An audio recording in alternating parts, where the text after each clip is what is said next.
ka-farmers. Nala po kuno. Kanya itong sibuyas dahon, dugay man eh.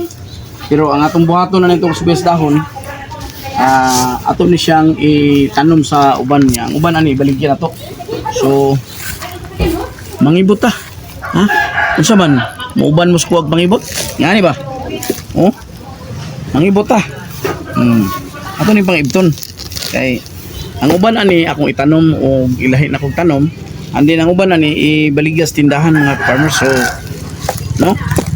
Mo nang nindot kayo nga natay ko galingong tanom. Natay ko galingong tanom mga ka-farmers. Kay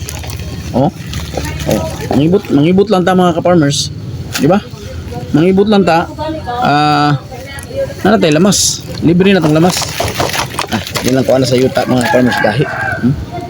Kita nimo na mga ka-farmers no? Unsa ba may inyong ginatanga-tanga diha? Nga kani siya mga farmers, pwede raman siya itanom nimo sa isa. Isa-isa lang yung mga ka-farmers pero unsa na itabo daghan kay siya gusok, no? Abi ninyo ang atong nauna sa hay, mayon ta nga mananom ko karon ugma ana sila tag ingon nga mananom. Pero di gyud nato mahimo. Tungod kay usay lahi atong nahuna mga ka-farmers. So kung mananom ta mga ka-farmers tanawa akong harvest, no? Pero nindota gyud mga ka-farmers kun itanom.